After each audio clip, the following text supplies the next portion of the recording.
Thanks for stopping by, guys, and welcome to TrailMakers. Yes, I am playing some TrailMakers. It seems I'm a bit late to the game, unfortunately. However, I have been playing it the last couple days, and I've been having quite a bit of fun doing so. So, I have been goofing around with the creative mode, which is what I'm in now, as well as some of the other challenges and stuff. However, I have not worked with the survival mode, so I can't really say much on that, but so far I have really been enjoying the game. But today's episode isn't going to be talking about TrailMakers and kind of an intro to the game, because I'm assuming most of you have some idea of what this game is. Today we're going to be looking at a creation I recently built. And of course, my reputation with tanks and scrap mechanic, I decided to make one in TrailMakers. Yes, this is the TrailMakers MBT Mark 1. So, a quick look around the vehicle. It does have a full turret. It is amphibious, and it does have traditional tank steering as you would expect. Now in TrailMakers, there are dedicated cannons and guns, which are being used here, as well as a few other things that... There's a few things here that very much separates this game from something like Scrap Mechanic. The build menu is one of those. So if we take this into the build menu, you will notice that the turret is very much separated from the hull with a piston, and then when it's spawned, the piston is lowered to bring the turret into place. Because in this game, even if an item is connected to, say, a bearing, or a servo in this case, the item will automatically weld to anything it is touching, even if it is attached to a servo. So, you see the servo weld here, and it automatically welds to this block, which is automatically welded to both this block and this block, which causes a lot of issues in game, which is why I had to work around it like this by separating the turret.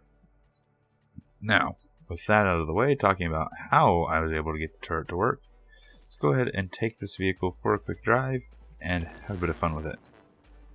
So like I said before, it does have a full 360 turret. You can raise and lower the gun. One issue I'm currently having is there is no way to limit the downwards motion, so you can, of course, smash it into the top of the vehicle.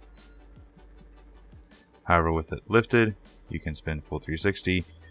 You do have to lift the gun to clear the decorative engine deck, but you can get it all the way around. It is WASD controlled for the tank steering. And it is a bit violent when it comes to turning, so do be careful with that. The turret controls are not my standard controls. These are currently set up for me and me alone. But they are there, as well as the machine gun and the cannon. Which I have noticed that these weapons have a awful arc to them. They do not shoot straight at all. And you will notice another issue with it being the Mark 1, the turret is really jerky. It does bounce around a lot when aiming, which makes it a bit difficult to aim.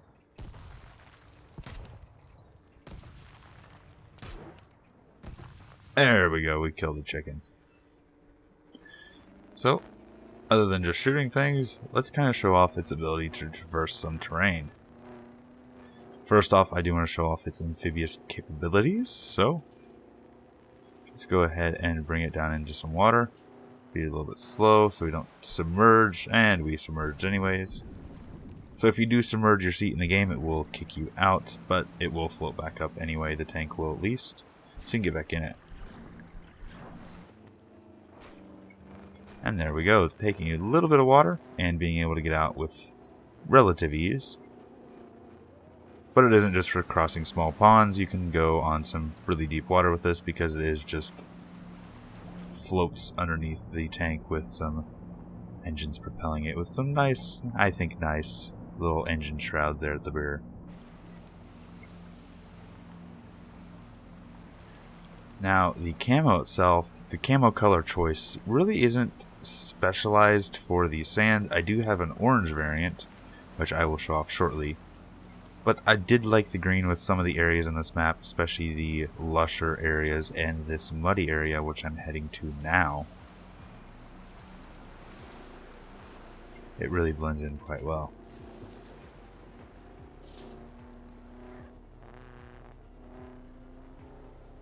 we go, up and over.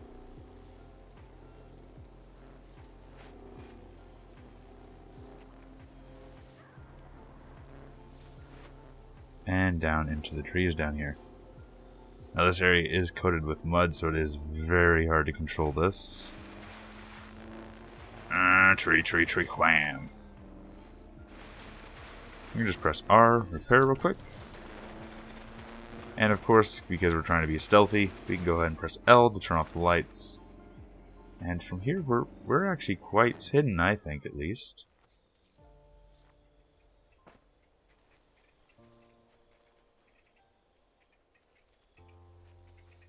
It blends in pretty decently with this terrain. Not amazingly, but for Mark 1, I am very happy with how this vehicle has turned out. So, let's go ahead and get out of this mud. Let's look at the orange variant, and let's do a bit of armor testing. So this is the orange kind of sandy terrain variant. And the small machine gun does actually do quite a bit of damage, and to be honest, isn't that bad of a weapon, especially with its full auto. Now there are armor blocks in the game, but I have not really used them on this tank just because of the sloping I wanted to have. And there we actually killed the tank. I don't know why that thing was flying there. But even though this is a very good weapon, the tank cannon, when it hits, is enough to, well, destroy just about anything. In a similar way to our scrap mechanic cannons, where a single shot is usually enough to kill the tank, there's a dead tank and the seats went flying into the air. I heard it crash. There it is. Just went straight up into the air. So if we were to do that to a fully fledged tank,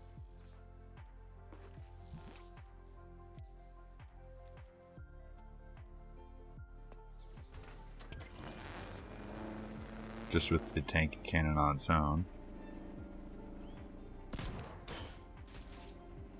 it's really enough to just obliterate the vehicle. So, like I said before, I'm really happy, especially with this being the Mark 1, essentially, of the TrailMakers tanks. Kind of. There's technically a tank before this that I was using for prototyping some turret rotations, but essentially this is the final, or the first finished tank. So, unfortunately, I am going to have to end this episode here. If you did enjoy, please leave a like. If you have any suggestions, leave them in the comments down below.